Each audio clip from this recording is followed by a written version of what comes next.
Lady Falcons of Adamson University. Intently watching this game because their future, in one way or another, depends on how UST performs here today. UST, Adamson, both tied at 6-4. And that's at the number 4 spot in the Final Four. So there are 2 teams contesting for the Final Four slot, not counting UE at 4-7, still has a golden chance to make it to the Final Four if they sweep their 3 games. And one of their 3 games against UST. So kung matalo nila to, they're 1 step into it already. And remember, itong UST at Adamson maghaharap pa to. So this Adamson squad really, right now, they're tied with UST in that 4th spot. They're watching this game not only to see what happens, but of course have a look on what UST has got when they face each other. Oh, it's just right on the back line. Lucky break for the young lady, Sarina Faith Bulan. Seemed like it was gonna go long. Parang ang lakas, ano? Biglang bumaba yung bola. And Bulan still at it. The way she played their last game. Very prolific in offense. Ooh, but Banatikla today coming in with her A game. Sabi ko na gumaan eh. Nung nagpagupit. Taas eh, taas yung talon. She was really up and way up there. Eh, gusto na nga ni Coach Boy Dalistan, parang basketball, tao-tao na. No? Kung saan pumunta si Banatikla, sundan mo na. Sabi niya, tapatan mo na agad. Dizon rejected. After that 2-point run by UE, UST back with their own 2-point run. They're back up by 4. But I like the way UE's moving. They're executing their plays. Talagang they improved a lot when it comes to those offensive sets. It's just that the final execution, especially their coverage on the floor, that's what's lacking. So they have to improve on that. But the setup plays, it's there already. So malaki ng improvement yun for this UE squad. Speaking of malaki na rin ang lamang ng UST. Biggest lead at 5 points now. And everybody's contributing. Ingrid Reyes scoring for UST in the last play. Oh, that's going to be too long. 3 points for UST. Damage has been done. That's right. She's been serving almost perfect each and every time with those loaded serves until that very last one. Medyo nasobrahan ng karga. Karga, no? Don Dizon serving. Oh, another Rhea trademark right there. Catching everyone from UE off guard.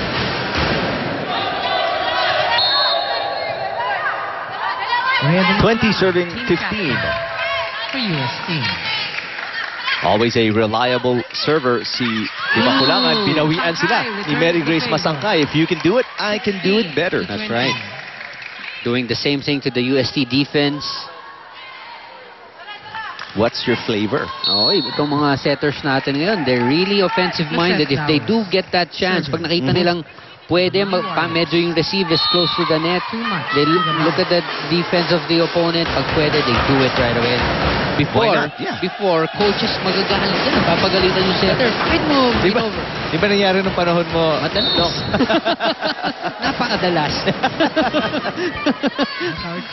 And sabi ko nga, I was way ahead of my time when I was playing. Kaya puro sermon ang inabot ko noon. But now, it's part of the offense.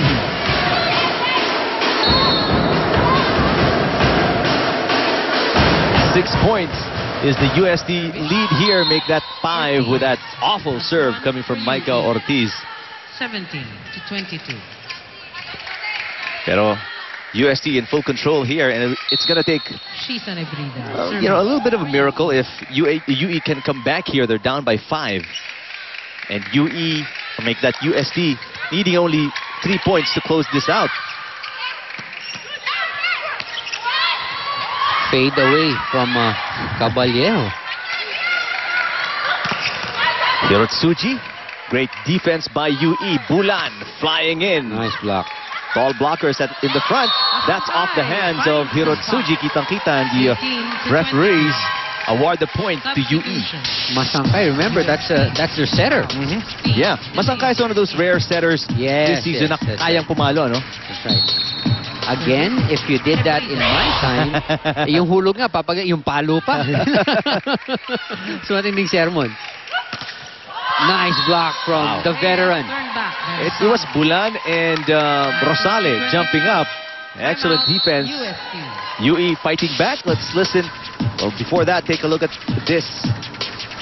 Nice. Parang pareho, no? Dalawang nag-block. Let's listen to Coach Mamon. Lulusot ang mga error na yan. Makakapupuntosan tayo dyan. Kailangan kumpleto yan. Hindi pwedeng bungi. Pag may umatake, coverage.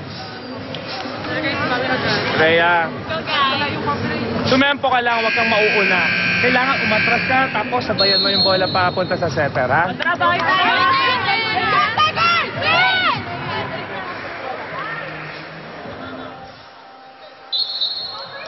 Mga tips ni Coach Mamon.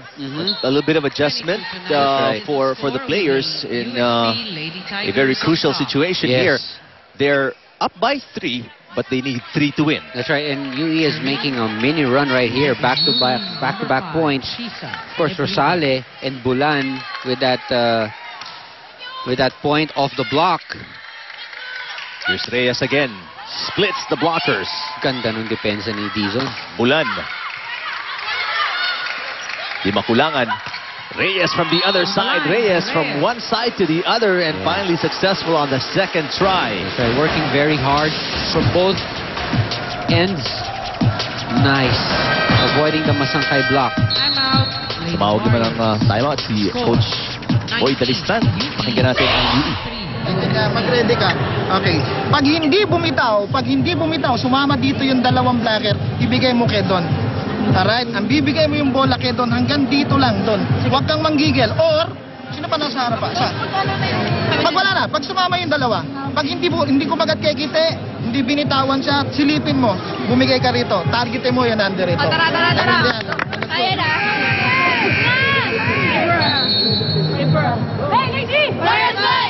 Timeout just enough for one play. They want a good, huge stop here. That's right. Probably Coach Boy noticed something in the defensive pattern or the blocking pattern of USC that he saw an opening with Jimberly Dizon. So Masangkay really has to make the call. And ang daming decoy, no? Bulan and Rosale are in front for UE. As you look at Ingrid Reyes, who was responsible for the last point of USD and also responsible for the last point of UE. Maaring yun na nakita ni Coach Boy. Yung serve, diretso sa net. So UE within 3 after being down by 5. Safe serve from Pero Grace Masangkay. Banatikla off What the block. yung gulang and experience from Maru Banatikla. She had the blockers right in front of her. Sinwipe na lang para lumabas. Hitting it off the block. Same point anyway. Exactly. Set point UST. Oh, that's too close. Free ball. UST can close it out with a point here. They go to Banatikla. Ooh. Nanggigil. 4 touches. Called on That's the 4 Lady touches Tigers. against UST. 21. That ball hitting the tape. 24. Mary Crystal Rosale to serve. So UE still alive. Set number 1. In their first meeting, first set, 25-18. Malaki-laki na yung tinakbo dito na UE, no? They've... Oh. That ends the set. One of the hardest things to do is hit the antenna, and Rosale just found a way to do it on the final point of the first set. But an easy last point or final point for UST in set number 1. It was a giveaway from Kite Rosale on the serve, hitting the antenna. That's out of bounds. 25-21. UST over UE set number 1.